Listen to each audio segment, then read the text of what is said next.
to Prime Play. But speaking of Prime Play, we're going to move on to take a look at what we have coming your way next, as we did have PKP take the win up against Valhalla. But that means they get a chance to play against Hydra Nation in a best-of-3 finals. But gentlemen, the real juicy part about this match is you have John and Saya against their ex-teammates of AVG and Low Main over on the Hydra Nation side. This is going to be such an interesting match, such a battle between those 4 players in particular.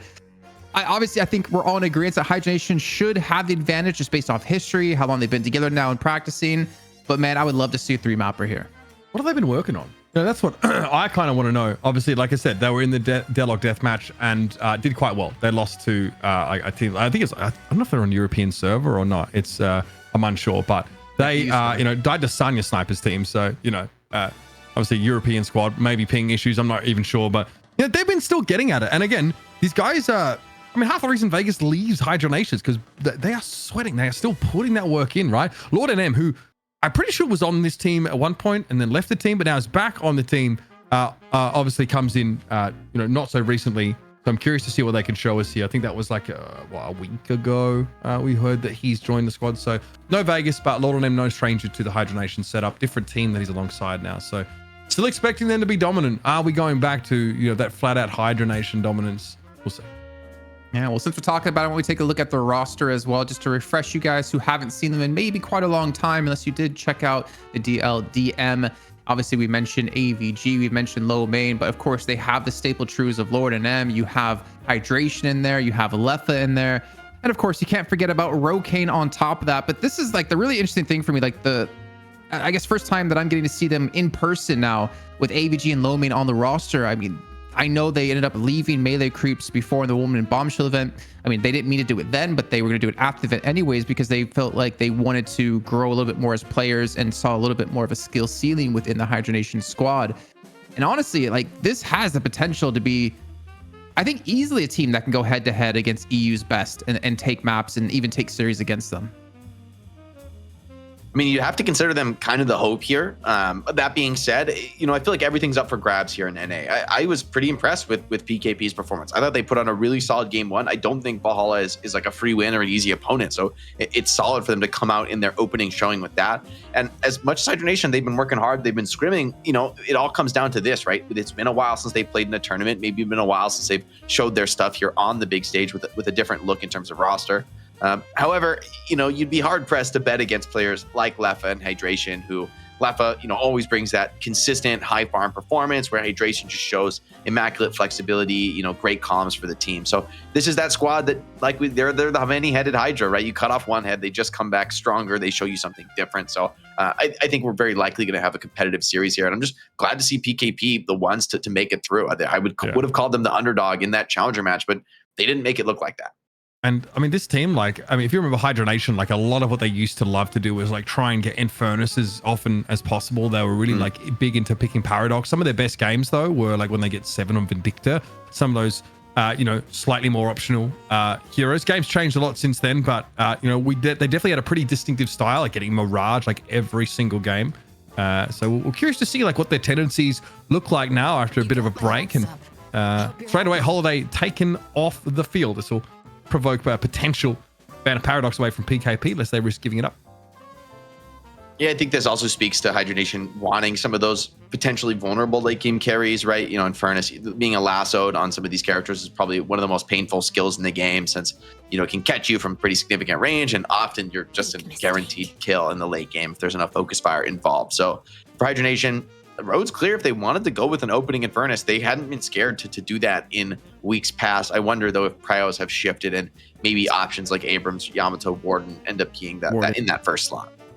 Yeah, I think it has to be kind of Warden coming through for Hydration almost at this point, just because it's been a staple #1 pick constantly throughout EU. But they ended up going the Yamato instead. Okay, I mean, I think that's still a pretty solid pick to come through for a team. But of course, they do give up 2 picks, and they do give over a Warden to John here if they want to go that route.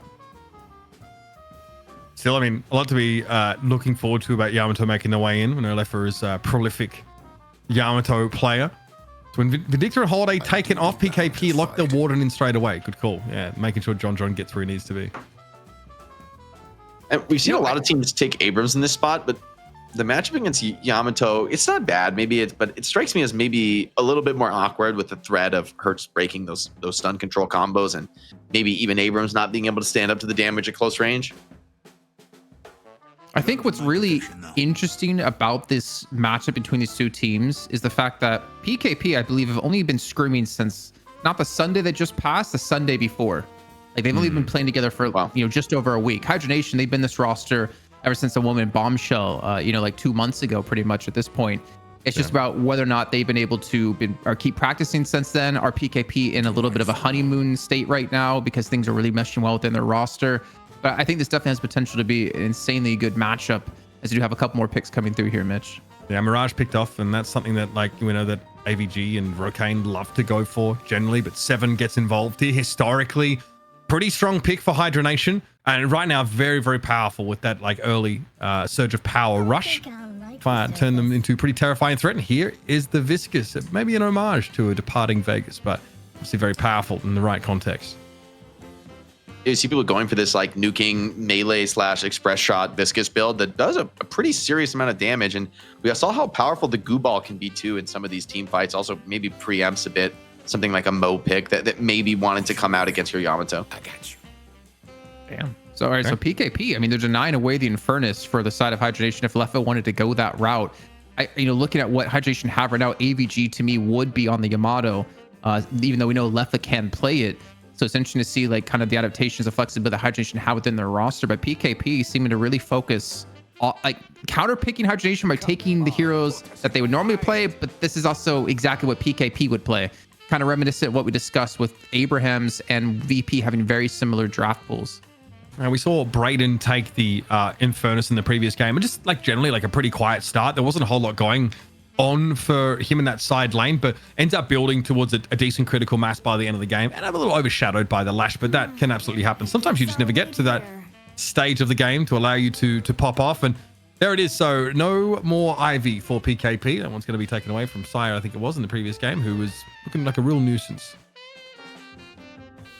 I'm surprised to see Paradox get this deep into the pool in NA. I mean, I know we've discussed before, EU and NA have such drastically different drafts, especially priorities when it comes to certain heroes.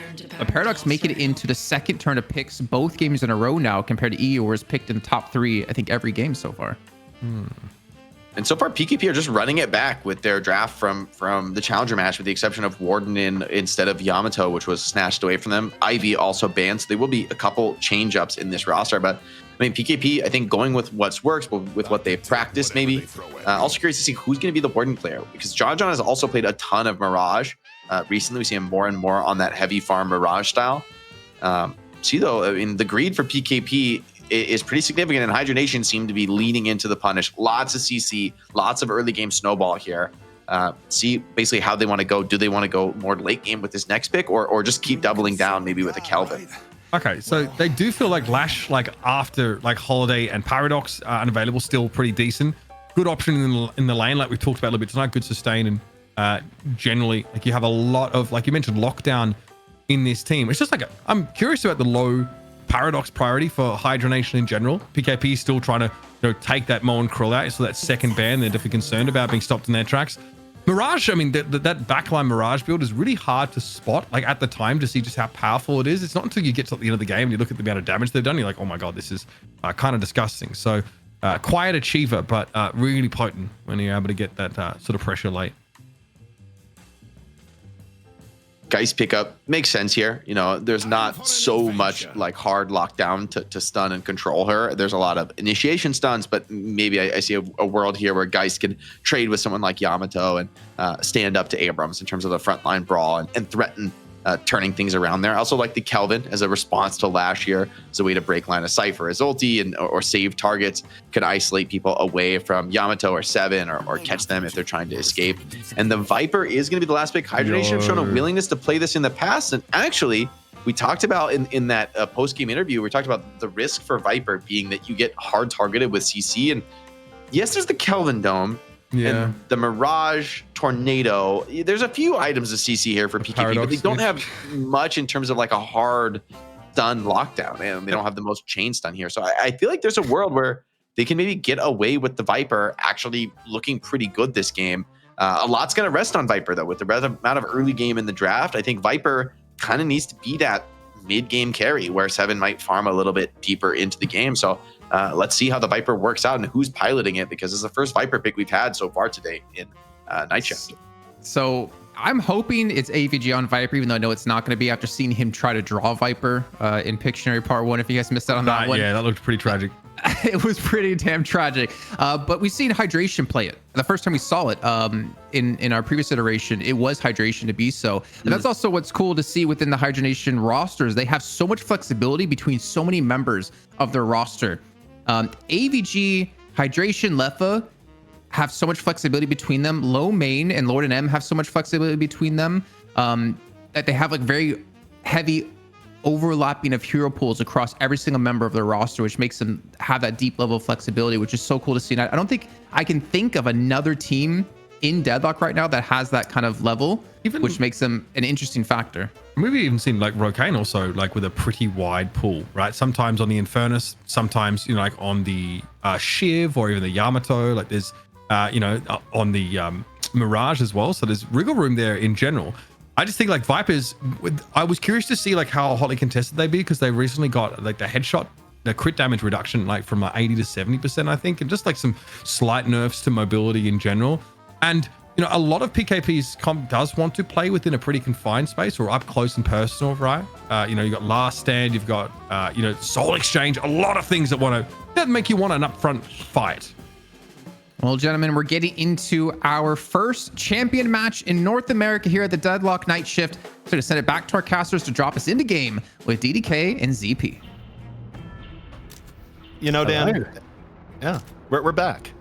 And I gotta say, Dan, as I look at this, the fact that Viper is being played now makes us a flashpoint in the community of the arbiter of, is Viper good or not? Does Viper need more nerfs, or is Viper totally balanced? This game will be used in future arguments, one way or another. Be prepared. Yeah, very curious to see how it will pan out, especially because it's in the hands of Hydra Nation, the favorite for this series, of course. Now, PKP definitely showed good fundamentals in the previous game, but the Hydra Nation's always a different beast. You're dealing with overall better mechanics, overall better macro. Wait, I should just say better overall everything. It'd probably just save myself some time, right? Well, also, it's not just being played by anyone in Hydra Nation. It's being played by Lefa, where you think about who has kind of brought Hydra Nation over the top in many games in their history, aside from the time when he was off the team.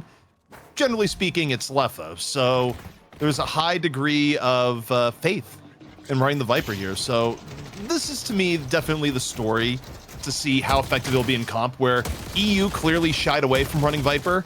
NA in the first match didn't want to run it. Lefa just says, nah, I'll make it work. Well, it is like very scary. If you can really get it working, it can snowball very hard. So it'll be fun to see. Very fun to see indeed. Now, in terms of the rest of the lane matchups, anything that we're liking here for PKP, ZP? Well, PKP, I mean, there's going to be a different look in middle relative to what they had before. They still got John Mirage, but they weren't able to get the Yamato to pair up with it. I mean, Geist Mirage still pretty darn scary, but, you know, against Viscous Yamato, that's kind of a lane matchup that could go either way. So it's not quite going to be as easy for PKP to just poke down middle and eventually get it via attrition without some sort of Hero Abrams play, which is, you know, the very favorable spot that they found themselves in last game. So middle is definitely winnable, I think, by either side, depending on skill and how they play it.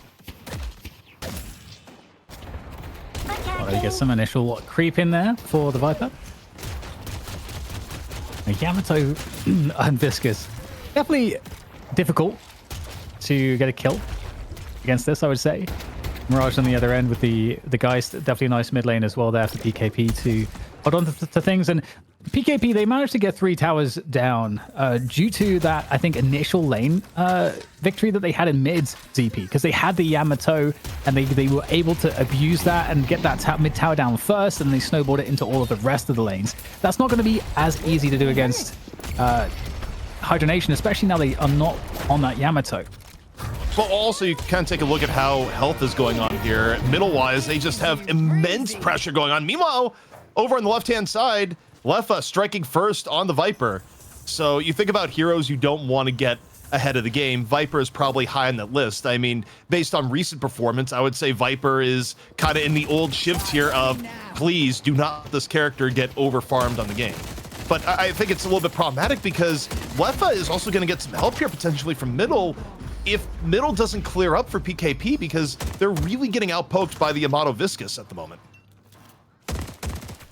Yeah, there's a lot of action up in the faces of PKP on that right side lane as well, with the 7 lash also. So just the pressure is really on right from the get-go here. With that said, we're not seeing any crazy soul disparities. I know it's only 4 minutes, but sometimes you do see that. And again, given the fact that we're looking at Hydra Nation here, which is always a stacked roster, I feel like PKP are doing good to just keep things in a good spot. They're not losing too much chip damage on their objectives either so far. John so low. Look at the mid lane right now. They are having their way with the tower, bringing it super low, and John is forced to play super far back. In fact, John, the rarity here actually has to go all the way back for the full heal, and you just look at what's going on in mid. You look just at the icon for the mid guardian right now, Dan, and it's going to take even more damage while John's away. All right, well, we're going to get some pressure coming in here from PKP there with that Kelvin. Trying to keep themselves alive there, but indeed that mid tower is going to go down very soon, and it's very hard to deny this. That's the problem. You're in a losing lane. You got to lose it the best way you can, taking the fight straight to AVG, but AVG is looking pretty comfortable in this one. A nice find there from Lone Main onto Wage, and so all the control here for Hydra Nation, in addition to getting the objective taken out, and the chase, the pursuit there with the power slash is on, but it might actually go in not the best way here for AVG. Able to still kill John though and stay up thanks to the shadow form. That is outrageous, and still gets out. Also, I mean, I gotta compliment the individual play from John there. That should have just been a clean kill without needing the shadow transformation. John had enough moves that AVG was actually going to die without the shadow transformation. So good on John getting at least a cooldown out towards the very end, making it a difficult kill, but it doesn't really make the overall situation that much more pleasant here for PKP, where now in terms of rotations, you're gonna have a lot of opportunity if you're Hydra Nation. And the question here is, do you leave the Yamato to soak middle and let the Viscus roam? That would normally be the appeal, but you have multiple ways of handling it. Yeah, we'll get the Death Slam coming on through there for Lord NM. Gonna get taken down though from Brayden. Nice find there for PKP. Able to pick up that one. So that's obviously a nice look on this right side lane. Still unable to really get any damage or pressure onto the objective though. You can see it's pretty much at full health. So it's a small victory. And like you say, ZP, that Yamato or Viscus being freed up for Hydra Nation now with the mid tower down to roam as they please. This is where things get dangerous if you're PKP. They actually shifted up entirely. They said low main, go help the right lane win, and they moved Lord NM over the middle, and Lord NM might be in more of the roaming sort of role here. It's either Lord NM or AVG, but it's an interesting lane swap up coming from Hydra Nation after securing this bit of advantage. Now, Wage in on the chase here on Geist. Got Lord NM trying to play a little bit of distraction here, backing on out. Not really a fight that they want to commit to here at the moment. Yeah, John was in there, maybe sooner than they expected. So what looked like a juicy target was in fact also juicy after all. Now, we do have... I'm curious actually what Leffa's going to be up to. Just getting those neutral camps down, trying to also help out with our left side lane whenever possible. There is some push there from PKP, but they can't really gain much ground on any of these initial objectives. In fact, if you look at them on the mini-map, there's basically no damage that's been done to any of them. 7 minutes in, that essentially tells you that on every single lane, it was a losing lane for PKP. And their best lane that they had was right-hand side, but I would argue the right-hand side lane got made stronger by swapping the Viscus over. So, I mean, Hydra Nation, they actually reinforced the one thing that may have gone a little bit rougher for them and opened up the lash to roam, but we'll see how this goes. Team fight going to place here. Petrify out early from Leffa, looking to bring the fight over the Paradox on the chase down. Venom out, just needs a little bit more, and it's Goober desperately trying to get away from this very full HP Viper right now and running out of options as the chase down continues. I'm sorry, I thought these guys were supposed to be tough. Yeah, a little bit of a nuisance, but that Paradox will eventually die. Not much Duke Goober could do there, and in the meantime, we do get more pressure coming in there from Brayden on that right side. Trying to get something going on that lane, but it's the left lane that's under assault here. Hydra Nation putting the pressure on there. They may get another objective. right now as we see the 7 ult being connected with above the right side Guardian. Now looking to find the finishing blows there on the remainder of PKP that are trying to challenge this objective. Really good control, I have to say, from Hydra Nation. They're not allowing any of their objectives to really take a lick of damage. Yeah, I mean, doing well against the 3-on-2. Meanwhile, Lord at M gonna commit the Death Slam, taking down 1. And Hydra Nation keeping good control across the map. And again, they're still dealing with this, what amounts to 2-on-3 over here on the right-hand side, as PKP desperately tries to get their first Guardian. Wage, meanwhile, gonna fall. Oh, so scary for PKP. So much a control now being won by Hydra Nation. And looks like it's going to be death for Sire at the hands of Rokane. There, not really all that much to be done. And 45k now on the overall souls to 36. So 9 minutes in, almost 10k advantage for Hydra Nation. It's not looking good. Hydra Nation, I mean, also you think about win conditions that they have there. You have your Yamato and AVG super ahead of the game, has been able to get, periods of time of getting solo mid-farm, I believe. And then Lefa having a very good laning phase too. You look at PKP and who would be contesting that, they don't really have the power the way things have been allocated. So not only are they behind in the aggregate, but in terms of who you want to have the souls, they don't have great answers here at the moment. And Hydra Nation, they've been taking advantage of any opportunity, but in this case, low main, maybe a little bit of trouble, but nah, Gooball, gotta come out, low HP, still looking to roll away, 200 HP, getting hit from afar, able to make the zip at the last moment. Actually kind of a crazy escape there. It's just like a straight line the entire way. That's, I don't know. That's a fortune on his, in his favor there. Now, an attempt at this Guardian, this last remaining objective here for Hydra Nation. And I do love how Hydra Nation have managed to keep all theirs up, as well as getting all these advantages by getting their objectives, taking these fights across the map. Now, what is it that PKP need to do to have a chance to bring themselves back here, ZP? I mean, they have to find a way, I guess, first and foremost, is what do they trade out to get Guardians? You need Guardians down, period. And I think they tried to do that when they allocated, in this case, you have a Kelvin just going down, but they tried that, Dan, where they tried the over, push on the right and have the 3-on-2, but the problem was is that Hydra Nation had the tools to actually successfully defend that push. So that was where they were trying to keep things equal, Guardian-wise, and it didn't quite pan out. To me, I look at how this has gone down, and on a macro level, Hydra Nation has made really good decisions, going all the way back to just swapping the Viscous off to right lane after they won mid. And it's always a scary prospect too, when no matter what Lefa's playing, he's just getting all this free space to farm, can essentially just play PvE at this point, do whatever he wants. But with that said, we'll see if there's anything to be had here for BKP. Looking to go in. Rokane, not the best storm cloud opportunity there in the covered spaces, but in comes Sire with the frozen shelter here to just take down Rokane, deal with him once and for all. But there's the cube coming on through, and that cube from low main is going to keep Rokane alive just a moment longer. But now there comes the ball again to just cause chaos in the fight, but that's going to be low main able to make an escape. And in fact, can he find any extra damage? Looks like it's going to be none here. Maybe he should have just kept up in the ball and rolled away. There was a lot that went wrong there for Hydra Nation, not the least of which I think was PKP just having a really good engage point, to where Rokane decided, those old science experiments, the storm in the bottle that, wasn't, looked a little bit cool, but wasn't very dangerous. Yeah, that was Rokane's storm cloud there, and making the storm cloud underneath near the veils. But I think Hydra Nation just got caught off guard by how that fight began, and PKP just picked a really good engage point. Really helps to bring things back into play, even though they don't feel like contesting this early. I think for them, Guardians are the main focus, and they would much rather get the left Guardian, if possible, but it's not guaranteed. And PKP might be losing a fight. They might be losing both players on left lane if they're not careful. They are disengaging now, but it's still, at least one player's at risk. And they managed to actually recover the soul differential somewhat. We just see a bit of a spike coming on through for Hydra Nation as we go into the pause, a 7k advantage, but it was actually only a 4k advantage a minute ago.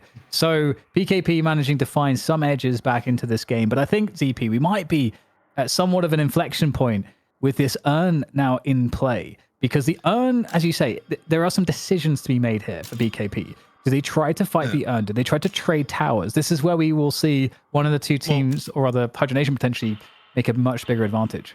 Yeah, for the 15-minute urn, that's going to be interesting. The previous urn, they decided we don't want to deal with that urn anymore. Like, you guys can have it. And they tried to go for left guardian, but the reinforcement from Hydra Nation was really quite good. Also, during the pause break, I just took a look at the YouTube side of things. Give YouTube a little bit of love. And the main factoid I saw there, someone dropped, is that PKP is also an abbreviation for a Polish train service. I don't know if it's a public Polish train service or not, but alternate things other than pure kicks puppies, or the much safer pure kisses puppies is the other alternative, as Leffa actually getting caught. Kelvin. A lot of players congregating around the mid position at the moment, and again, that urn yet to be collected in.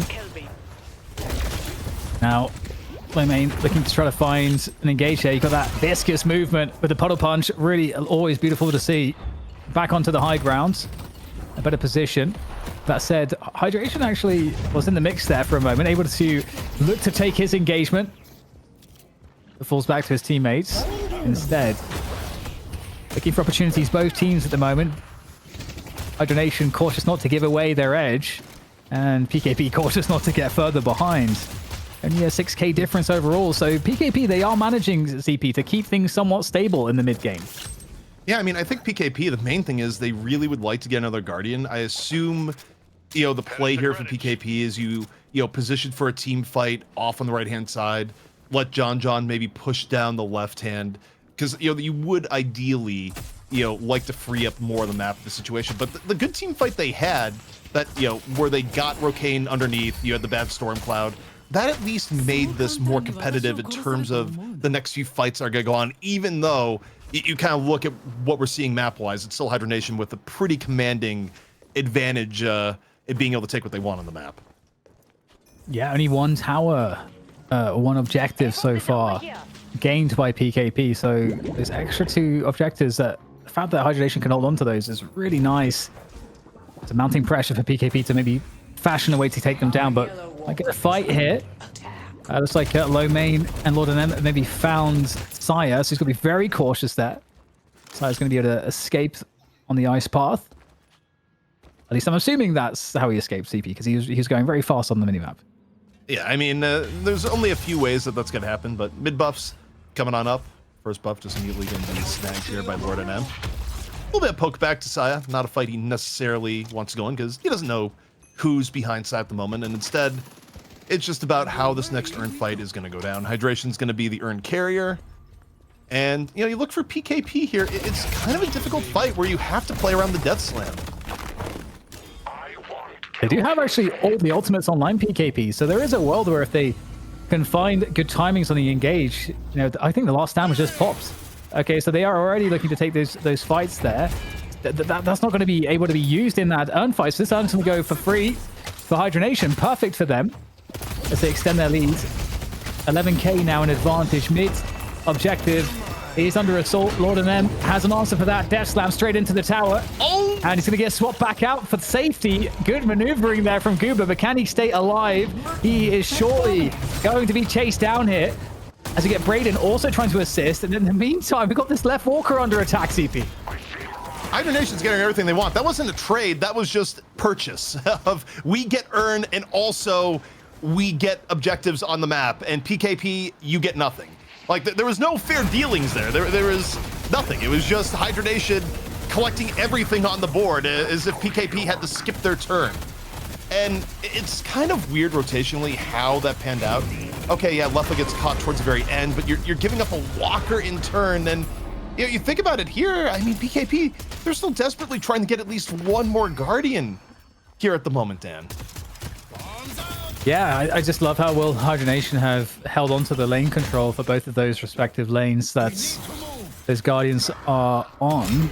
And now it feels like the lead is just going to keep compounding in favor of Hydra Nation. And you can look at the minimap and just see how much map control is available now with all the lanes pushed for Hydra Nation. They've got that mid presence as well, threatening that mid walker. And in comes the rest of Hydra Nation as they look to take a fight. It's you're Hydra Nation, you would love to fight right now. You have no reason not to fight, especially AVG leading the way at 21K. You're Yamato that gets to play as server admin here and at the moment. So, you know, for Hydra Nation, so long as you don't get into a spot where you're fighting 1v3, there's no fight that you don't like here. And you look at Lord NM setting up, Death Slam soon ready to go right now. Goober looking for a quick reposition. Already used his swap, run away from pressure. Lord NM back over to the side. Death Slam soon to be up, but for now taking a trip down the sewers. AVG, meanwhile, finding room to work with here in lane, chasing on down. Chow transformation in the bank, and a lot of HP to go along with any sort of engage. A lot of ways also for Hydra Nation to take advantage here. If they're going to win a mid fight, they can take Walker, they can go for mid boss. Lots of options, but for now, they're going to be forced back a little by this last stand coming out of Axe. Looking to get that mid Guardian. They really need a Guardian here, but not able to finish it off just yet. John is pounding it there with that gun damage, but forced back as well as Leffa comes into the mix on that very dangerous Viper. There's the tornado to slow him down. Good damage coming out here, but I think Leffa is not alone. He's going to have some assistance down into the underground. Smooth moves for Axe as he escapes, and he might actually just live. Yeah, John right now swooping back and forth, might have given them the slip, but I think your Hydra Nation should go, you know what? If we're going to chase people down here near the mid-boss, maybe we should just grab mid-boss on top of it. You're pretty far ahead. You have several areas of advantage. Your Yamato still has Shadow Transformation as Rejuvenators come on down. And you look where PKP is on the map. I'm not sure PKP is really feeling too jazzed about coming on in to try to steal any part of the Rejuvenator here. So this should be pretty darn free for Hydra Nation.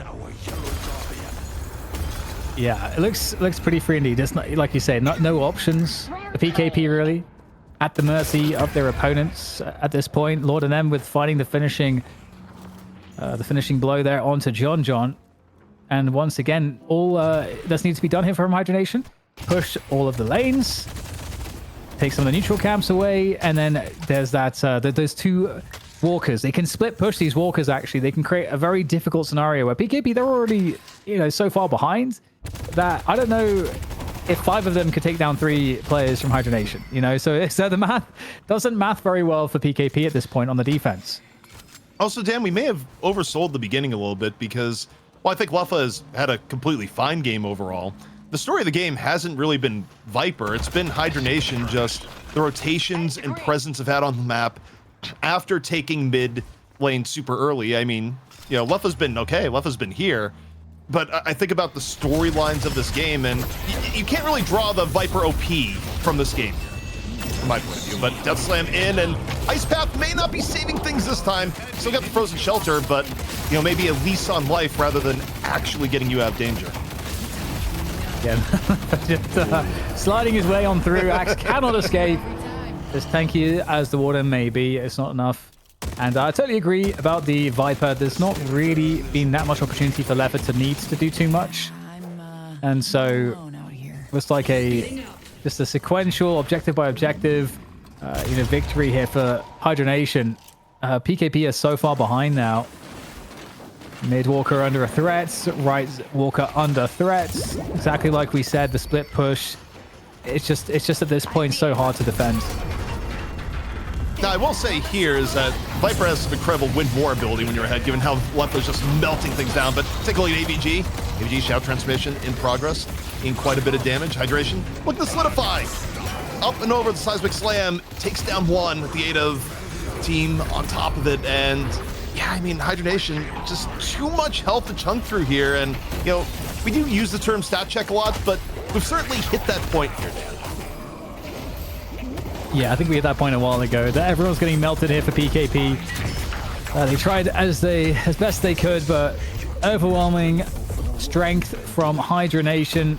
Not too unexpected with the reputation that they have earned week in and week out here in these Deadlock weeklies. And there goes the patron. And I mean, they could just finish it right here if they wanted to. They're just too strong. I wonder if they will, though. I think the one thing I've really noticed about this game so far is that, I mean, Hydra Nation has always had periods of excellence in how they are generally ahead macro-wise relative to other NA teams, but this has felt next level where, starting all the way back to the beginning of the game, where they had very good swaps after taking middle, they've also, I mean, sometimes you think you'd get trades and they haven't even traded. They've just gotten everything they want. But here we go, Dan. One more fight happening. This could be the last one before this map is over. Here we go. Yep, there's the opening kill onto Axe. And everyone is just dying. The health bars, they're just going down so fast. All right, 5 players dead. Yeah, not much of a fight. Not much of a fight, I'm afraid. And so now it's just the ceremony is finished. Execution of the patron, the weekend patron. As there we go, Hydra Nation picking up a map number 1. Again, PKP, an unsurprising victory, but a victory that seems like it was on the cards right from the very start, ZP. Yeah, and I think for me, when I go back and kind of evaluate, okay, when the world happened, how did this go this way? I mean, Hydra Nation's fundamentals were out of this world. I just think they didn't really make mistakes once they got an advantage, and they pushed the advantage and secured it in a way that you don't always see, where not only did they win mid, but they also did the lane swap after going middle and decided, hey, right lane, maybe more competitive than we like. Let's throw Viscous there to cool things down just a little bit more. And it just, they kind of stamped out any area where you could have seen PKP get an advantage or a foothold into the game. I do love your call out on the Viscous swap there, because one of the things I totally agree with is the fact that, you know, if you take an advantage and you feel like, oh, we're the better team in every category, you could just play really aggressive. Like you could try to do that. But I love how they were trying to play good fundamentals. Like, okay, we don't have to, but what if we play aggressive and also reinforce our defensive capabilities at the same time? Because that effectively reduces the risk and the variance. And essentially, it is the stronger way to play correctly. Fundamentally, that's how you should play the game. So I actually think that there's a lot of respect from Hydra Nation in doing that, because I think that, you know, Hydra Nation is a team that not always they don't have to play the game that way. You know, they don't have to, especially when you know you're the best in the region. You don't have to do that. But the fact that they did it, I respect. Well, I think there's a lot of idea to you want to play as you practice, and we're going to be seeing a lot of well-practiced plays as we get into the highlights. And you know what that means, Dan? That means that in this iteration of the show, we're just going to throw over to the desk. We got Jason and his fine compatriots to talk about the highlights of this game. I wonder if he means like fine looking, because I'm not gonna lie, I'm definitely not feeling good looking compared to these two sitting next to me, man. This has been a game. This is an embarrassment of riches, Jason, and I won't hear anything else. That's it, bro. You need to get this up a little bit more. You know what I'm saying? Now, we're getting old, but it doesn't mean we have to get down on ourselves. You know what I'm saying? Just I'm aging like a fine wine, a little bit of gray, but you know, I look better than my brother. That's all that matters. Dude, if I had some gray, I actually want a bit of that sprinkle. You know what I'm saying? I'm like, damn, bro, I need some salt and pepper in my life. Well, you say that until you find it in places you don't want it to be. But places that I do want to see is Viper in this game, man. I have been bowling with her for such a long time. I've been saying for such a long time that she's insanely strong. Obviously, a little bit different when it comes to comp play and me playing down at initiate level. But seeing left on Viper was a thing of beauty. And Jake, we were talking about just like the chase potential, the double armor buff as well for her, the 2 armor items picked up, making her just so hard to kill. Yeah, the tankiness definitely a factor, and I think they just had the window to get the Viper in here due to the maybe a little bit light on CC draft from the opponents. I think it was one of those heroes where you can bring it in, it can look really strong, and then the opponent drafts a little bit more CC next game, and you just go with like a Wraith in the same spot, and you get a much more standard strat. But it was cool to see the Viper come out. Definitely shows that the hero has a threat, and I mean, probably uniquely one of the best objective takers in the game. When you are ahead and you have the space to actually just put damage on a walker, man, this hero is just dominant. Yeah, terrifying. I think that like that late pickup of the escalating resilience really like encapsulates what the plan was for Leffa, because they knew that they were fighting against a team that wanted to be within relatively close quarters as well, like Kelvin, Geist, Infernus is there. So, before Leffa was really picking up the nasty gun items, there was already like you mentioned, battle vest, spirit shielding picked up, knowing that they'd be fighting at close quarters, and they really needed to find a way to like be able to stay alive long enough to ramp. Escalating plus Slither plus Battle Vest when you're against Goober, who's gone Gun Paradox, John, who's Gun Mirage, Wage, who's also gone gun items on Geist, and then Braden, who also goes gun items on Infernus. Like it's almost the perfect pickup that you almost become pretty damn unkillable at that point. Even Lucky Shot there towards the end. Yeah, they're actually really light on Spirit. Now I look at PKP, like in general. Yeah, some just insane pickups. But I mean, it wasn't just the Leffa show here, Jake, right? We were talking and watching AVG and just talking about how much of a beast he was playing on the Yamato as well. Yeah, I think the Yamato was huge. Going deathless on Yamato, you're always going to be looking at a pretty sick game. But by the way, I just looked at the stats. Lomane almost of course, doubling you're up talking about the game. He's got 31,000 damage, and he's one of the least farmed on his team, second least farmed with Abrams, and he's topping the damage with 14 assists, huge kill participation. I mean, I feel like this is Lomane's game. I feel like we talked a lot about the carries, and yes, they like reached that farm point, they did their job, but Lomane was just camped out in mid lane for so much of this game, and PKP just could not approach. It was just the immovable object. We talk about Guardians creating that kind of space. If you defend them, keep them out. I feel like Lomane was kind of like the Guardian of the center of the map, just kept PKP honest, didn't allow them in to take position or to put too much pressure on, even after the Guardian was down. And I feel like that's a huge factor, having this brawling Viscus on pretty low farm prio, barely jungling at all, and just very, very focused on fighting, and massive damage output in the stats to show for it. Yeah, the burst is there. Like low-key, that I think the express shot also like coming out of ball is pretty terrifying. Also like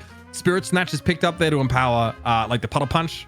And as we know, at max rank, it scales off that heavy melee damage. So there's a ton of stuff like out of nowhere. Bro is doing like an unreal amount of damage. And Viscus sometimes suffers from this, kind of just gets overlooked a little bit. But big investment in a lot of those melee abilities, which is, definitely still a very powerful thing to try and do in this game. And yeah, I'm really impressed with that output over the course of the map. Bro, even Lomane was in chat begging for us to show stats because he wanted to get some highlight going on there, and for good reason. Yeah, you can see it on the screen there under the final items. Show stats. Well, you got it, Lomane. 31,000 damage done. I mean, also as a side note, compare that to his opponents. He has more damage himself than like 2 to 3 members combined, depending on who you're picking on the other side. Yeah, this is huge for Viscus. I wonder if this pick maybe gets a little bit more contested going on in the series. I mean, that stat is kind of out of control. Like, I'd understand if this were, the 7 and top damage, he's getting a ton of farm. Sure, he's going to do a ton of damage. I wouldn't be that blown away by it. But for Viscus to have very low farm prio and to be very focused on fighting the whole game and be that out of control in terms of damage, like that's a lot of players, not just the kills, the assists, right? That's players sent back to base. That's like space created on the map, on top of having stuns, having movement control that are assisting your teammates as well and dealing their damage. So huge performance on the Viscus from Lomane. I feel like got to give this game a lot of credit to him in terms of why you snowball, why the game is so out of control so quickly here for Hydra Nation. Yeah, well, ladies and gentlemen who are watching, before we do continue to talk about this last match and of course what's to come up next in our second map, remind you guys once again that we are doing crowdfunding now here in the Deadlock Night Shift. You can do !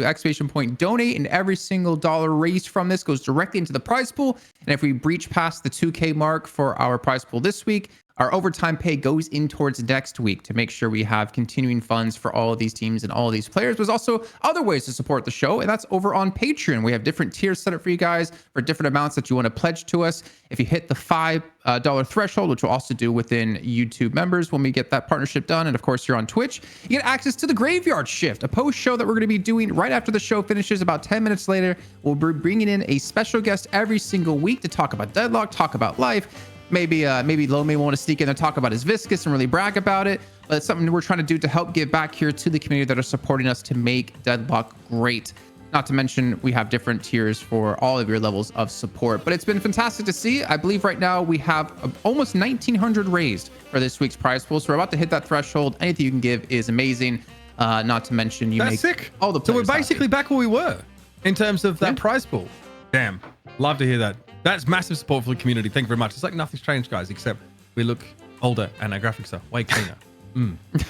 And just as an FYI, if you do pledge over to Patreon, make sure you're linking your Discord account so you get access to the special role, to the special channels, and access to the Graveyard Shift, which could be happening very soon considering how this series has gone. But before we head into our next match, any final thoughts on match #1 between these two teams? I think we really overlooked the build. I think when I realized just how little spirit damage had been built, on PKP's side, I was like, damn, that is actually kind of messed up. That left us able to get away with so much. So yeah. And again, like some of the things in this game can be really subtle, like overlooking just like Lomane's impact over the course of the game, but like it really adds up. Consistently getting involved, consistent pressures. So this is the kind of things that Hydra Nation just do better than anyone else in NA. for me, this just hard work pays off. You know, we've been hearing Hydra Nation has been grinding, really working on their team synergy, being around for a long time. PKP coming together recently, and they put up a good showing. But I mean, they're coming up against a wall right now, at least so far in the series. And you know, I think that is as we would expect it to be, given that Hydra Nation have invested a lot of time in being the strongest team they can be at, having the best meta, the best read on the how to approach this game as a team, especially in these new patches. So well played to them. We'll see though. PKP, there's a chance to turn it around here, but I think you guys are right. They're going to need to make some big changes, and I'm wondering whether they have that strategic depth, given them being a much younger team that hasn't been together as long. I hope so. I hope you're happy. Exactly. I mean, do they have the potential to play something more, I almost want to say team fight oriented, with control of some CC? Because now it's been 2 back-to-back games where they're just running, all right, we're going to go straight at you and just try to out damage you and win out in these fights. And not to mention, in the match versus Valhalla, they got a little bit lucky by the overcommitment by Valhalla over towards that Walker with that earned turn in for them to turn that game around. So we'll see if that depth's going to be there here, as we're having exactly the same bans we had in match 1. It feels like Hydra Nation don't care if they have to deal with Paradox, as long as they don't have to deal with Holiday and Paradox combined. I also think like the burst Holiday, like with his tank buster, and like with the barrel empowerment, is like, it's pretty gross against some of the more durably built heroes. So taking away, you know, a hero that is kind of like being built more in the spirit direction now, you know, when you are like maybe almost wanting to force your opponents in like to that gun direction so you can build discussing bullet resist, might also be part of the play. Yamato prioritized #1 yet again by Hydra Nation.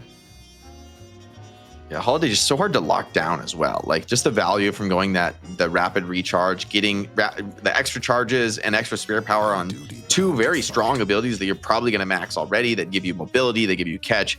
Just so efficient for Holiday. She can be pretty poor souls wise and still be such a huge threat. PKP just running it back right now. I kind of hope they have a different approach this draft, but this next pick is maybe the moment to deploy it. Maybe not. Maybe you still want the Mirage. Maybe you still believe in the Mirage Warden opener. I don't hate it in theory, but got to make some changes at some point in this draft to try and drive a different outcome. I'd love to see like maybe a Mo coming out here, maybe a Viscous ban in this middle phase.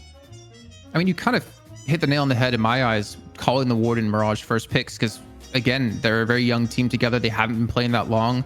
So maybe they only really have like one play to use at the moment. But I think with the skill of players they have on the team, I think give them another week or 2 and they can easily come back strong with a much deeper pool across the board.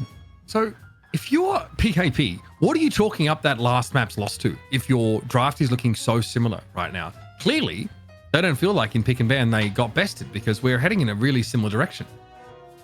Yeah, I think there's 2 ways to look at it. You could look at it and say like, okay, maybe we have draft problems, but you might also think, look, we just haven't practiced enough to just like completely change things up, and we have a better shot running it back and just trying again with the same strat, given that at least we're going to know what we're doing, right? Like, whereas if you get chaotic with it, I think there's like maybe a couple picks deep in the draft we could see shifted. Like there's a moment here where you could look to go for the Mo, but the Viscous matchup kind of makes that less likely, less appetizing at this point. I got you.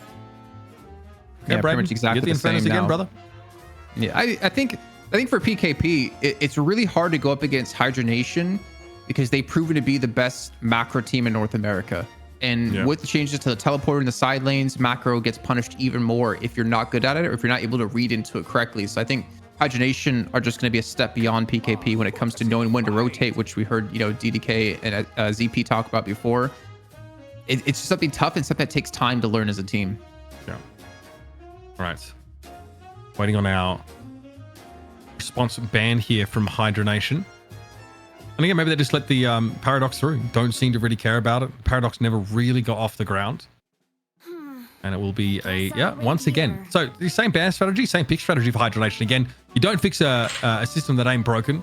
By PKP, I'm really looking to see a divergence here. Surely they think there's some way that they can trade up in terms of their pick ban strategy here. Yeah, I think there's a vision here of just like running it back again and just saying like, look, you know what, we have a stronger laning phase, do things a little bit different. Here's the changes. They're gonna snag the Lash this time. Could be nice. You could still see a responsive Kelvin come out from Hydra Nation, but that would force pretty significant, you know, change in strategy. We'll see if that Lash impact is enough, or if a Paradox maybe goes the other way now. If Hydra Nation want to prioritize that, as it is kind of our last conventional pick / catch hero aside from Bebob, if they want to bring it out too. Yeah. I like the Lash though for PKP. It gives them harder initiate that they were previously lacking in the last game. I mean, even honestly, like a Bebop wouldn't be too bad. Obviously, Viscous is a decent counter to that because you're gonna just cube the person who gets hooked in. But having some way to start fights for them is going to be so helpful now in this matchup where they struggled before. Okay, they get the paradox. God, you're getting everything you asked for here. Now, PKP give this up in order to get the lash, but we have like potential low main Viscous again.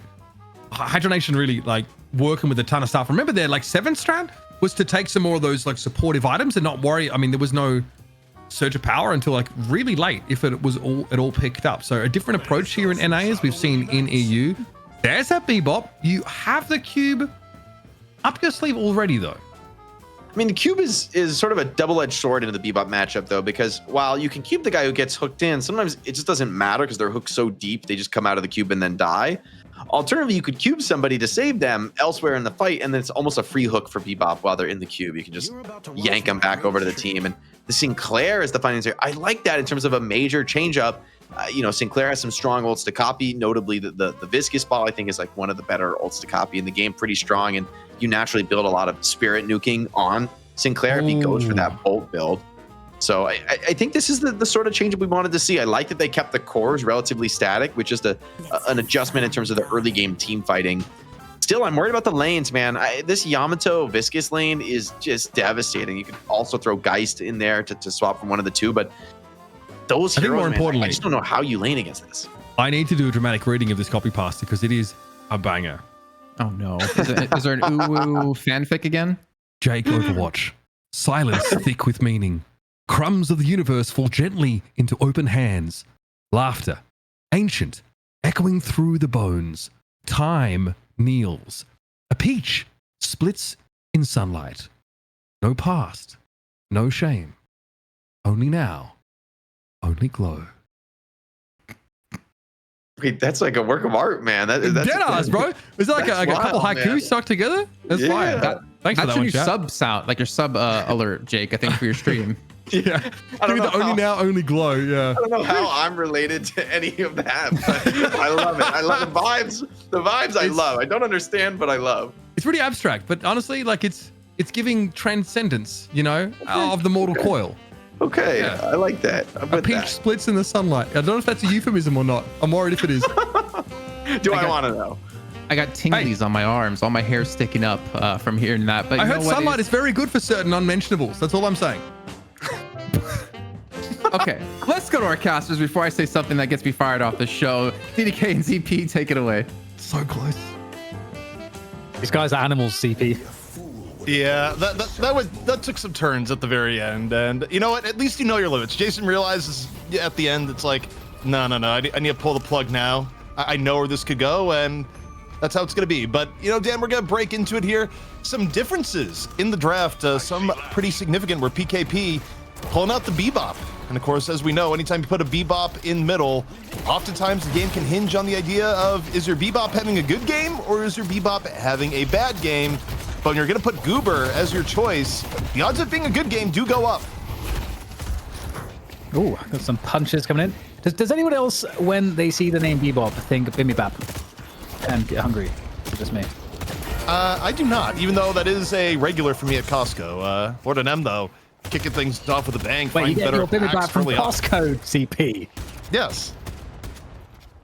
I feel like that's shameful, but No, it's I'm actually alone in quite my good. judgment. I mean, look, is it actually perfect? No. Does it do the job? Yeah, it does. But speaking of doing the job, I'm very interested in this middle lane. Where you think about the last game here, Dan, things went pretty heavily against PKP based on losing the mid lane. Once more, they're going to be up against a Yamato in the mid lane, though played by a different player in Rokane this time around. And it's the same Yamato Viscous lane that gave them such trouble before. Maybe the Bebop Sinclair will work around it. I feel like you're really deflecting from this Costco thing, but that's fine. I'll let it go. No, I'm absolutely exactly. Well, look, you mentioned Costco, you'll get Civil War in chat one way or another. That's just how it goes, I'm glad we're seeing Sinclair though, because Sinclair, the Vexing Bowl, the resistance that's now no longer on those objectives means that Sinclair should be really irritating to deal with and should be able to chunk down towers pretty effectively with that. So I'm looking forward to seeing that dynamic play because we have not seen it yet today. Yeah, I mean, it's kind of interesting.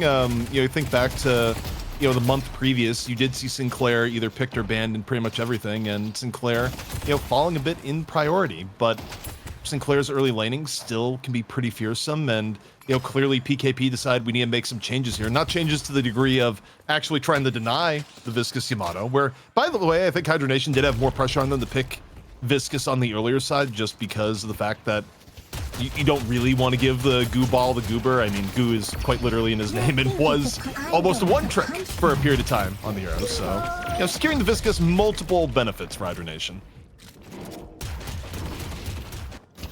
Yeah, we got PKP looking to at least get a better start than that first map, and they are getting some good pressure off of this Mirage lane that they have. So that's good to see. Wage on it this time as opposed to John John. Hello. Okay, well, we've got some aggressive moves coming in from the Paradox. Lord and M is straight in there. But the HP is pretty low for both these players, but you know what? They found what they were looking for. That is a Kobe and a half. Yeah, that was from downtown. You looked at it, it's like, okay, AVG, you're going to have to back out. And AVG says, no. Still got one in me. And that's actually quite brutal because you look at the flow of battle in this lane. And I mean, there's a world where, Wage may have been able to start turning it back around, but losing your partner there does make things a little rough. We got Hook coming on in. It's on Viscous, however. We'll see. Is Low Man going to be able to get away right now? Looking like a safe retreat. Just a little bit of HP damage is the tax. All right, well, looks like there might be a just narrow escape from Braden. It would be really nice to stay alive here, but you're going to be giving up a lot of tower damage here because you've got the 7 bearing down on this position. Okay, there comes once again Mr. Lash. John. But the HP is still pretty low on this lane, so it's not a very happy place here for PKP right now. They're going to lose a lot of control, and there's going to be more trip damage. Also, I mean, John really getting forced out of his comfort zone hero pool-wise, because normally if you had Warden and Mirage on team, you'd expect John would be playing one of the two, and instead John got stuck on Lash duty here. So it's a bit out of his normal hero pool as you see some trades going down. VG, nice catch there. Finding Axe. So actually it's 3k difference on the souls actually looking at the top of the screen at the moment. AVG will get traded out though, so that's good. Good news for PKP. PKP has been able to keep the lane phase a little bit closer this time, but I gotta say, you look at middle and even going to Sinclair Bebop, it hasn't quite been as good for them as you might have expected. A little bit buff control going the way of low main, and the mid tower nearly down the half already, and I do wonder if we're going to see some of the rerun of the same movie here if Hydra Nation's able to crack open mid lane early once again with the same exact lane from their end. Stop them. Yeah, it's definitely a better look overall, but I fear the inevitable. Hydra Nation so strong, keeping the pressure on in this right side lane. Power Slash coming on in, but there we go. Sire is going to become a Gooble. And the cube is going to be stuck on to the Amateur there. Keeping him alive for just an extra second or two. The Shadow Form coming in for extra survival. It's just so hard to kill a Yamato. Damn it. Max will take down Lord and M in the meantime. And Yamato just able to escape. Meanwhile, second look here back on the left-hand side. Swamp in from AVG. AVG turning up the heat, looking for Axe. Axe right now going a little bit of round and round here on the statue. But how long can you survive? Death may be imminent, but may have broken the ankles just enough there, Dan, as we see Axe was able to get out of the danger. Once again, Lord NM with the most aggressive Paradox possible here, trying to get himself the kill under the tower. He'll do just that. Very nice find onto Wage. And in the meantime, there is a Guardian there taken out for Rocane and Hydra Nation. Now that's the first Guardian. It's the mid one. It's the nicest one to get. It really opens up the map for them in the same way that it's going to work from last time. Also, conversely, you don't have to worry about a Bebop winning first and being able to do that as, oh boy. You copy Shadow Transformation, but all you've done is pick a fancy way to die. as the mid lane continues to be a clobber zone in favor of Hydra Nation. And I mean, you look across the map right now, seeing a little bit of pressure coming in from Axe here on the left-hand side. We'll see if PKP can get anything going, but they have to be careful not to let things get completely out of hand. Well, Wage able to take down AVG. That's a good find. See if there's anything else to be had here. Falling back to the tower. And has successfully done so. So Wage getting away with that one for the time being. Dan, What are you really careful though? But they're doing this. Hydra Nation's doing the same macro adjustment they did last game, where you win mid with Viscous, and then Viscous goes in and helps the other lane, relentlessly chases down Wage behind tower, and now you've just brought the Geist over in the mid because you think it's a better allocation of your resources. Yeah, the ult fire from low main, like a couple of those connected super nicely there. Rough stuff for PKP. They're almost down 10k at the 8-minute mark. In fact, I think this might be worse than the previous game, actually, by this point. Yeah, I think it may be. Even though PKP was able to get some even swaps early on, the actual damage done was not that severe. The Hydra Nation. Hydra Nation's still been able to get way up on souls. You know, you're staring down the barrel of a very farmed Yamato, a pretty darn farmed Geist at the same point. Wage, I mean, is still kind of in there, but I gotta say, the way Viscous is being played to win middle, and then you just swap it over to make another lane even better, I think it's really smart how Hydra Nation is playing around with sort of lane norms and how you can swap things around after a win. Yeah, it's very smart. Like going to a Korean restaurant for Korean food as opposed to Costco. Look, man, sometimes you need food on demand. You go to your freezer after a long broadcast and you go, I want some good Korean food now. And that's where frozen, you know, entrees from Costco, look, they could do you a solid. That's all I got for you. But you got a hook coming on in. A little bit of extra here for O'Kane, but O'Kane, no shadow transformation, super vulnerable, and won't be able to get out of that one.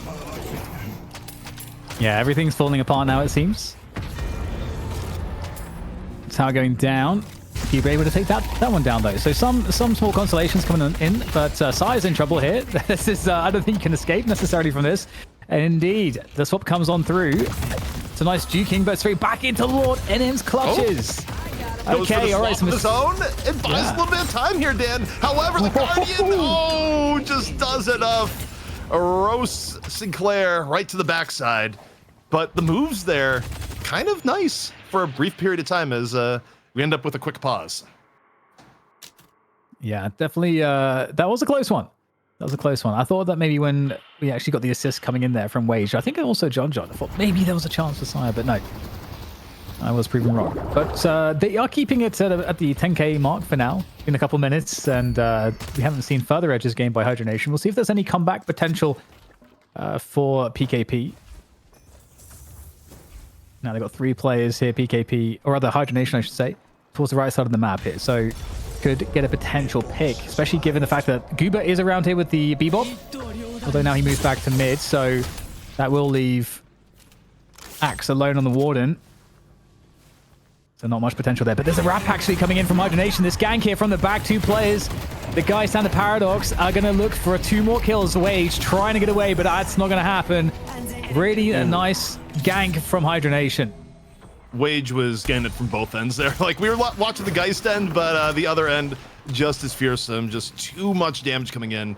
Not even Tornado gonna save you in that situation as Axe getting caught off by low main, continuing to be a menace off on the right-hand side. A little bit of seismic slam from Hydration. The get out of danger as Hydra Nation now up nearly 15k.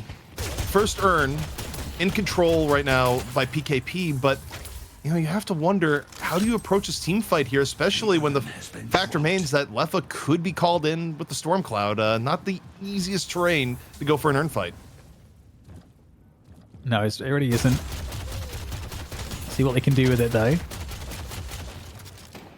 2 players to challenge. I mean, if not for the soul differential, that might be pretty doable, but this is a rough spot. And I like how Hydra Nation, they're not ever reacting here, but we do actually have a fight. Lord and them gets caught, and there's multiple players here from PKP, which Hydra Nation, they may assume that most players are with the urn here. So this is a great catch, but look how difficult it is to kill Lord and M. How is he still alive? He survived for so long. There's 4 guys there. It's finally down, but yeah, it did take 4 guys, as it were.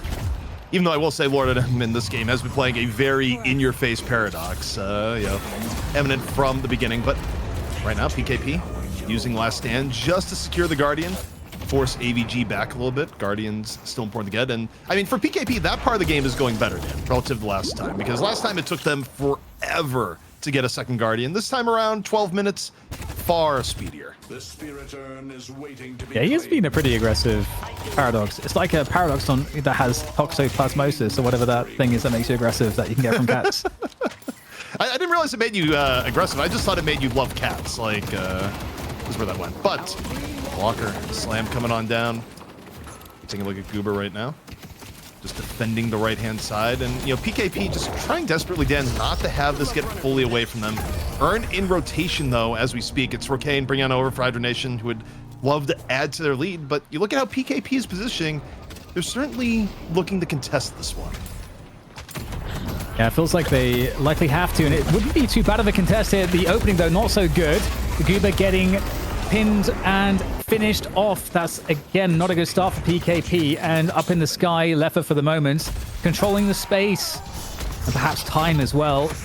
He is quite powerful after all. And the rest of Hydra Nation are able to push now into PKP's territory to threaten that Walker. But with that said, Rocane gets sniped. Yeah, so they may not be able to get the walk on after, but they were able to get the urn add on to their advantage. Or also, more importantly, make sure PKP not getting the urn in turn. So, you know, I think in terms of trade-outs, this has not been anywhere near as bad for PKP as the last map has been, but they're still finding themselves in a hole. And I do think an X factor here still is that, you know, in a game like this, it's been kind of quiet from the Bebop end. When you pick Bebop, you're kind of gambling on the idea of, I want my Bebop to take over the game. We've seen other teams have Bebops playing that way, but Goober not quite getting the opportunities here just yet, Dan.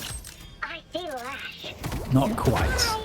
Not quite. This is very difficult, I think, when the other team can be so aggressive and so tanky at this point. There's a quick L-Sword coming in, and that's never a good look. If you're on the other end of it, AVG taking all the advantages, and Hydra Nation turning up in force sale, losing the objective, but they have a lot of players ready to fight, and there's just nowhere to go. Nowhere to go for Wage. I mean, the upside for PKP, you get a Guardian. The downside, that was a very expensive 1 minute sequence of events. I mean, losing 4 people, now giving up positioning on lanes where, I mean, PKP's done a reasonable job of stopping this from escalating to losing a Walker, but you take a look at the soul deficit right now. 20k is super, super significant. And you start to run into issues where you have a Geist that is significantly ahead of the game. You have 7. That's going to be a problem. Even Hydration, you don't have a whole lot of people that can fight him one-to-one. And, you know, as an Abrams, anytime you have that level of edge, you're really able to do things that otherwise an Abrams wouldn't be able to do. Yeah, totally. That's the problem. Just how the equations change with the numbers in that way. Oh my goodness, the spirit damage is nasty. And it must be fun to play Viscous. I mean, Viscous, the thing for Viscous is that depending on the game you're in, you really can just adapt your play style. Again, we tend to see Viscous being played more, you know, of a focus on playmaking in early game, but, you know, low main has certainly made it look good, especially with the macro swaps going on. But right now, we got John out for blood right now, looking for Lord NM. A little bit of an aerial battle here across the rooftops, but here comes low main to save things, make things a little bit more difficult here for John. Trying to get out of danger if possible, and the rest of PKP coming on in to punish low main. So the save comes at a cost. Yeah, really nice from John not to overextend on the first kill there. Kind of baited low main into the Walker. That was great. So one small victory. Now the oh no, actually going to be collected by Saya. If he's able to collect, like actually turn that in, that will be huge. There might be some problems along the way though. He's getting chased. Hydration hot on the heels of that urn turn in. And actually, oh, they've cleared it. They've cleared the path. That will be an urn, but what will they lose in exchange? Well, if you were to ask Hydra Nation, they want the right-hand side Walker. But, I mean, PKP, they're set up to defend it. You still got John sitting there in the lash, being a threat on the rooftops, you know, basically saying, hey, if you walk forward, I am going to ground strike you. That's just how this is going to work. And the message is kind of heard by Hydra Nation. They don't go on in. It's actually a clean earn take for PKP, and they're making this one a match here so far, Dan. Yeah, that's a situation like in anything competitive. If you give something up, you must take something in return, else you just give something up. And that has your opponent getting ahead or closer to where you are, and that's the case here. So that is, that happens, something similar to that, like one or two more times. We've got an even game on our hands here. So PKP set up quite nicely now to try to recover this match. We'll see if they can find a pick, though. There are some players congregating around mid for Hydra Nation. I don't know that any of them are easy pickings, though. But there's not many neutral creeps on the PKP side of the map, so they would be encouraged here, I think, CP, to find a team fight. And Hydra Nation, they're going on in and immediately just clap Saya. Blink and you miss it, gone.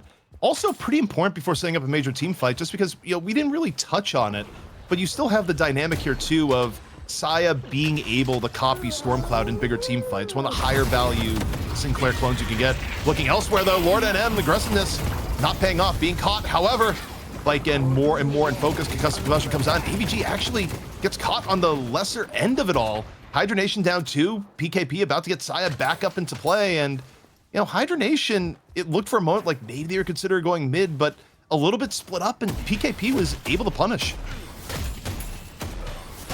Yeah, it's looking like things are still within the realm of possibility with that for PKP. Again, just need one solid team fight, and at this point in the game as well, you can convert into mid-boss potentially, or for them, the interesting thing actually with that said is that all 3 walkers are up for both teams. So with that said, this is fairly even right now, and given the fact that Goober is on the Bebop, that does give ample opportunities in this period of the game to find picks with that hook somewhat frequently. And so if he's able to catch one of those hooks onto an enemy, that would be an amazing way to start things. PKP actually alone on the right side here, CP. Looking for Saya, not quite able to connect onto the charge. John there on the backup says, yeah, I'll take this fight. Versus Abrams, Hydration now, backing him over. What supports he gonna get? You got the Geist in the area. AVG, massive. Do you want to stay? Probably not, with how PKP is rotating over. In fact, they still know Geist is nearby. They're looking for it, but I don't think they're going to continue the chase. It's going to be AVG getting away.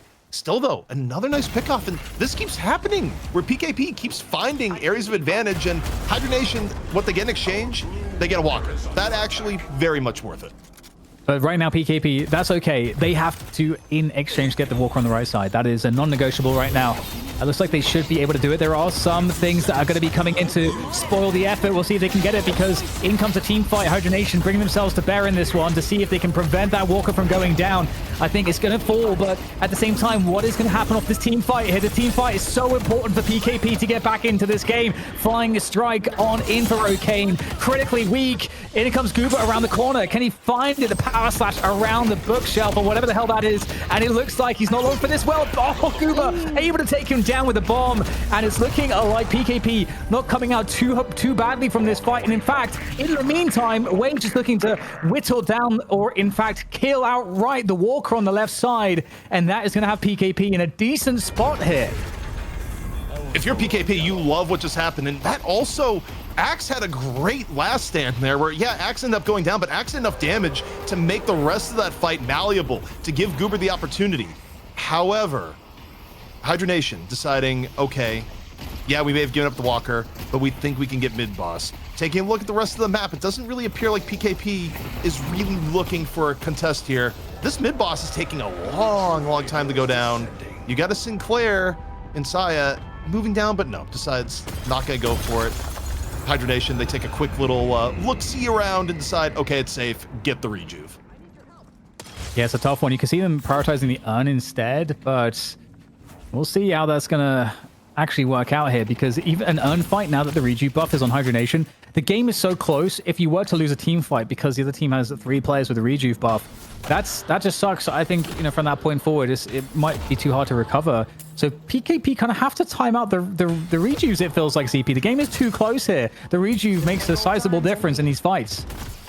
I mean, I think for PKP, the thing they would love to do here is get urn control and then time out the rejuve. I don't know if that's going to happen given where low main is set up and the fact that Saya right now is running for his very life. Yamato chasing on down, and not even Sinclair able to get away from that one. Just too deep of a chase down. So you get the man advantage. We'll see if the urn is going to be grabbed in turn or just some walkers. If you're Hydra Nation, I think you'd probably prefer the walker end, and that's why I see everyone congregating here in middle, but the defense is coming on out. Brayden over. Concussive Combustion. Cube coming out in response from low main. Short NM picks up the urn while this is going on, and Hydra Nation still looking pretty healthy while hanging out here around the walker. Here comes low main coming on in. Goo Bomb, more disruption, and the damage continues to pile on in favor of Hydra Nation.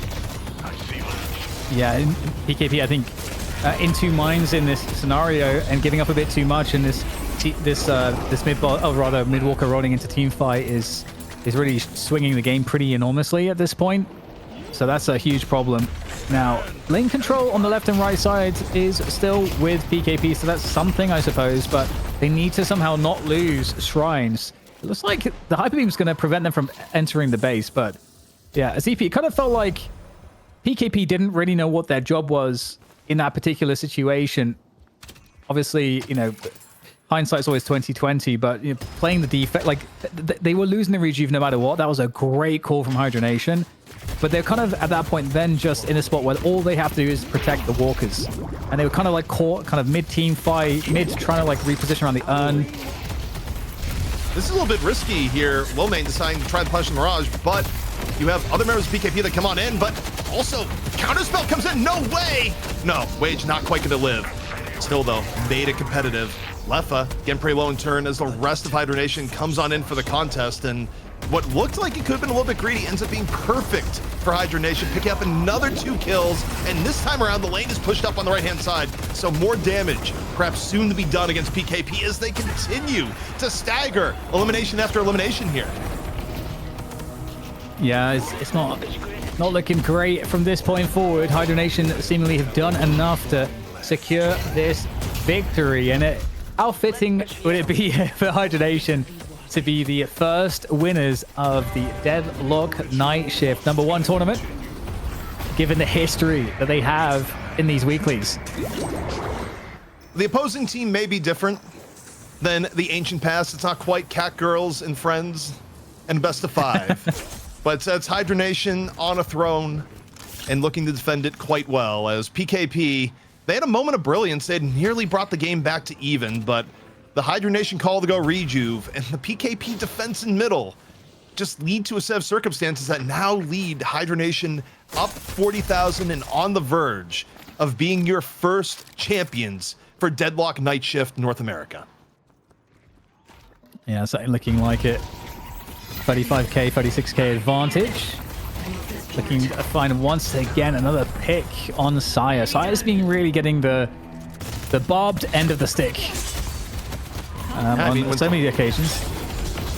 It's interesting too, because usually Sinclair can be a little bit more evasive. It's just a bit behind. Okay, meanwhile, drops Chow transformation, comes on in, looks to punish Wage. Wage throws out the parry, hoping for the miracle, but no gimme parries coming out here this time around. Don't need to drop the melees when you just have the damage. The Patron getting pummeled all the while. And that's going to be Hydra Nation, your victors here in North America for Deadlock Night Shift #1. A GG's exchange between the teams, and it was a great recovery, great effort from PKP if you look at how the first map went and also how the beginning of the game went. But it is as inevitable as death, taxes, and something else that's inevitable. Hydra Nation winning a NA tournament, damn. I guess. We're gonna work on them final moments, brother. Hey, man, it's you gotta let me cook. Yep. Well, you know, I handed off there, and you know, a little bit of cooking was done. But you know, we got the audience there. The audience didn't love the cooking that was served. We'll be throwing to you soon, Mitch. Don't you worry. But for now, you know, take a seat. We'll let you know when the highlights are here. But Dan, all in all, Hydra Nation making great macro decisions overall. PKP finding areas to like make it a little bit close, but in the end, I mean, Hydra Nation still remaining consistent and still able to use some of the same tactics in game 2 that they used in game 1. You know, most notably to me, I go back to the early game and they just decide, yeah, we're going to use Yamato Viscus to crack the game wide open, and then we're going to turn the Viscus into a lane that, you know, was doing a little bit poorly perhaps, and use it to shore things up. So they just continue to make smart gameplay decisions on top of having great mechanical gameplay and general game sense. Yeah, I mean that rejuve attempt with 2 players from Hydra Nation, that was the sort of game-winning moment for them, because even if PKP at that point, after equalizing the game, getting those walkers, having a big team fight, even if you know, they had to give up that rejuve as they did and defended the walker all as a team, they were still at a pretty big disadvantage. So yeah, hats off to Hydra Nation for just closing a game which got a little bit hairy. And I'm just excited to see PKP in the following weeks, because they showed a lot of great potential and adaptation throughout this series. Well, that's going to do it for me and Dan here on the casting side. We'll be back around for the graveyard shift a little bit later. But for now, got to send over to Jason with the mustache and his 2 clean-shaven companions. Okay, I can get behind that, you know? No, I had trouble identifying Jason. Has Bro not we got looked at that me? good description. Bro, I look like Castaway, like midway through, genuinely. Clean shaven? Wow, I just have think a he's talking about your memorable forehead. That's unreal. Maybe he was looking at the forehead, and that he identifies my forehead as my entire face, and not this scraggly, crappy beard I'm sporting right now. So thank you for not seeing that, ZP. That's the problem. You just don't grow a good beard, so it actually did. Okay, brother. Oh, hit a man where it hurts. I mean, he's not wrong. He's not wrong. It's really Just just don't like ask why I've given I'm up on always life. I'm just gonna be honest with you guys. Yeah, just let it roll. I was gonna bring it up, Jake. I was like, clean shaven. That's definitely Jake. I can see that. I don't know if Jake can grow my life, facial hair. brothers. not on the cards for me. I reckon you could get a little bit of. It's all on the top of dusting. my head, all right? It's all on the top of my head. I'm not mad at it. Respect. I'm not mad at it. There's a reason my camera's not any higher, because if I ever turn my head forward, you would see maybe I would be very jealous of what you got going on your head. But what a great match yet again. I mean, Hydra Nation putting their foot down in history here in the Deadlock night shift and closing things out. The first time we've been able to see them in quite a long time outside of DLDM to see what they can put forward. And honestly, pretty damn solid stuff. The macro game looked clean. Individually looked clean. Had very good plays from so many different people in individual moments. Lomin obviously coming into the first match, and we saw a ton out of everyone in the second. But what was your take on this game? Because it definitely felt kind of one-sided throughout the entire second match here, Jake. You know, in the end, I think my take is that PKP mechanically are quite strong, and I want to see more of this team. I want to give them more time to gel and find the strats. But Hydra Nation, the macro play, they just look so much more well-practiced as a team, the way they're moving around the map, taking team fights, cleanly turning those scraps into objectives, into game-winning moments. Like a couple of those moments, like going for that mid-boss there to close out game 2, I was like questioning them, like, do they have the damage for this? Or is the contest going to come in time? But they really have the clean read on what they can get out of each and every fight, and they're just always getting the maximum. Biggest contrast for me, I think, looking at this is 2 builds on either team. Like Leffa has a very, very tanky 7 build. Bound of Spirit eventually gets picked up, but it's really, really late that he actually goes for that. Outside of that, Counterspell, Bullet Resilience, Spirit Resilience, Fortitude picked up. Really tanky build, and still dominates in this game.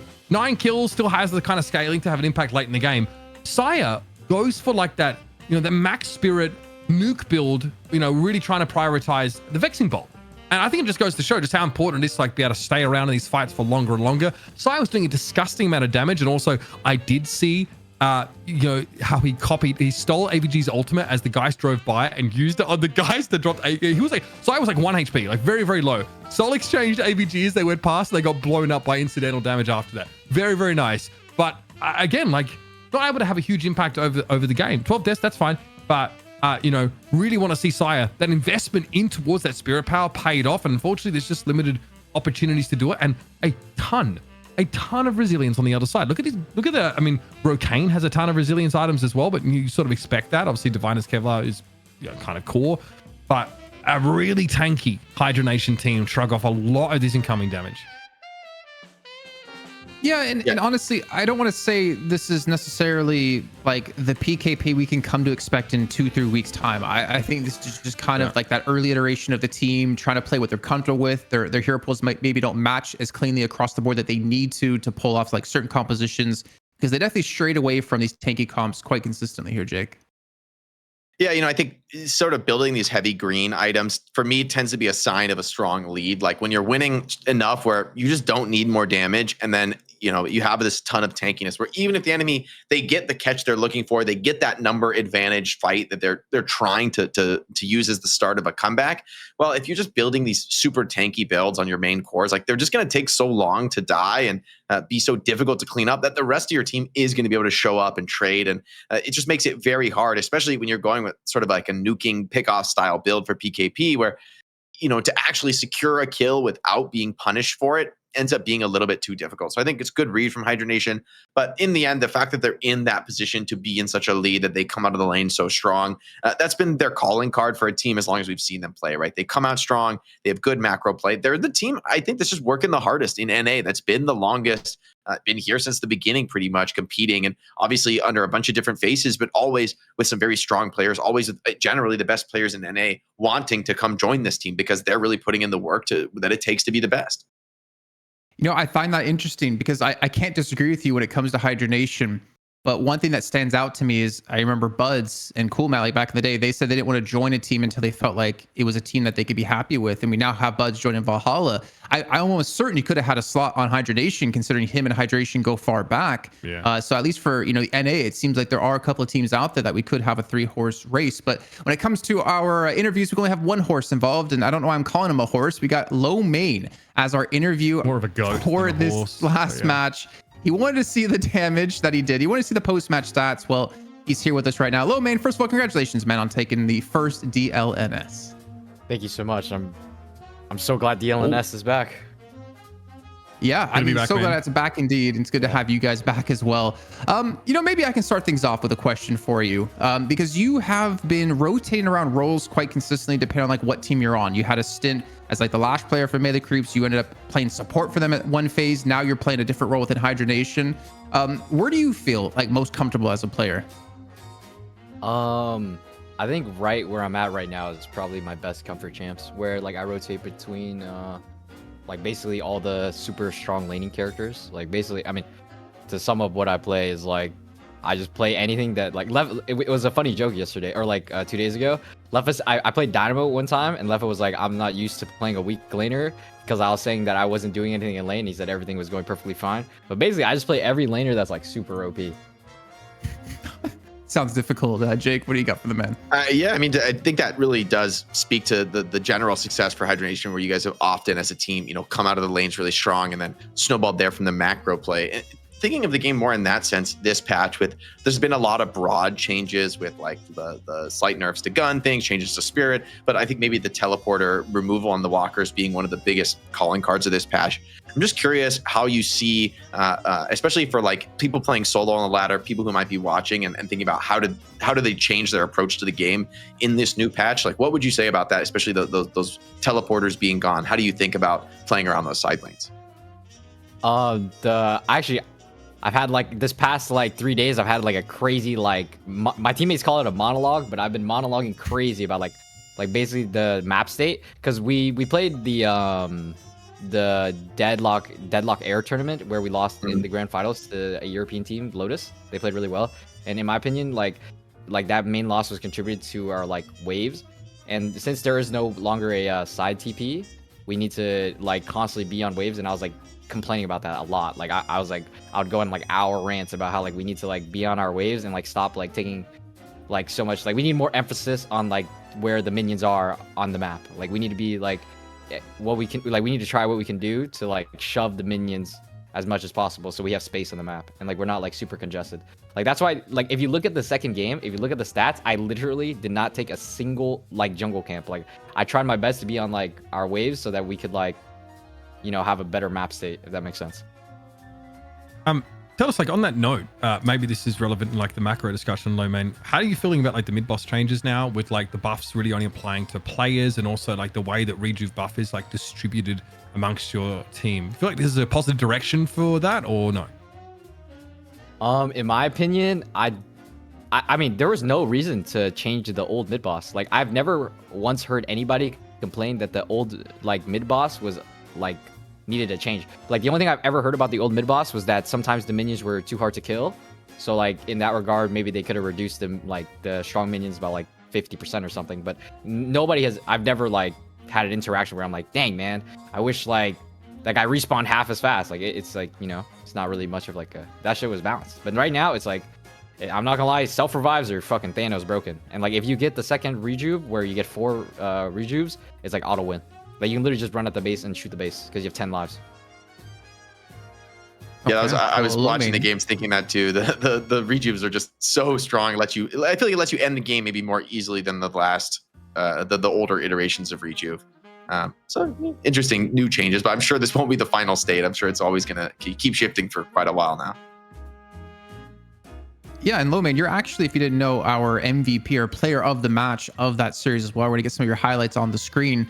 But I did want to ask you maybe one question. I know you probably have mentioned on your stream, but for the people out there who are maybe unfamiliar, you guys obviously, you and AVG were on melee creeps, and then you ended up leaving a little bit more early than you wanted to at the time to join Hydra Nation. I just wanted to give you a chance to maybe like talk about what was the decision made if we're going to Hydra Nation, and how have kind of things been within the team now that you've been there for, you know, almost 2 months. So I'm not gonna like, okay. Basically the swap happened. I was on vacation during this time, and then I received DMs of like possible roster swaps and like maneuvers inside, because like everybody in everybody in the competitive Deadlock sphere is like connected. Like we're all friends. Like we all like VC all night. Like, you know, we're all interconnected. And basically what happened was, there was like a turmoil between like the teammates of melee creeps, and there was like a mentality shift, and like basically the mentality moved from like trying our very hardest to win to like something else, and basically it just like the vibes weren't good on melee creeps, right? The vibes weren't good on melee creeps, so AVG like tried to perform a roster move, and then from there it happened, and then like the teams agreed, and then yeah, and then we're here What we about go. now? Enough late And- night. Where now? are the vibes at now for you guys? Honestly, we try literally our hardest every day. I mean, okay, not hardest, but like we like try every day to like get better, and it's like it's nice. Yeah, it's nice. It's nice. The vibe is probably. nice. Yeah, the vibe is nice. Vibe is good. Vibes are good. I like my teammates. Is there any late night Roblox happening with you and the Hydra Nation guys? Yeah, sometimes me and Lauren and them, we hop on Squid Game. All right. Well, Lomain, before we do let you go, we did finally get a calculation of how much money was donated throughout the night and throughout the last couple of days.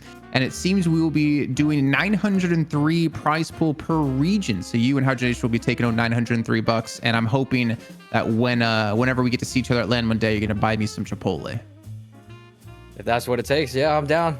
I mean, the Deadlock competitive scene is nothing like without you guys. I'm gonna be honest. Like I appreciate everybody on this like production. Like I appreciate the donations. Like everybody. I'm telling you, everybody that plays competitive Deadlock is extremely grateful, because like we are literally nothing without you guys. Like you guys donate to the prize pool on top of production. Like it's insane. I would love to take all the credit, but you know what? It's not just us. You got Gluten Snake putting out some fantastic content and some events. You have Deadlock Deathmatch run by the Dead Air guys who are putting out some events. Finally, Deathy doing the Deathy Death Slam. You got Core doing events as well. You know, it's not just stuff. We can't take all of the credit for it, though we do appreciate any of the credit we do get. It is a big push of everyone to make Deadlock big and make it awesome, because we all love this game. But man, thank you so much for joining us, man, and can't wait to see you guys until next week. Thank you so much. Yeah, thank you guys for hosting again. Thank you. Pleasure. Bye, cutie.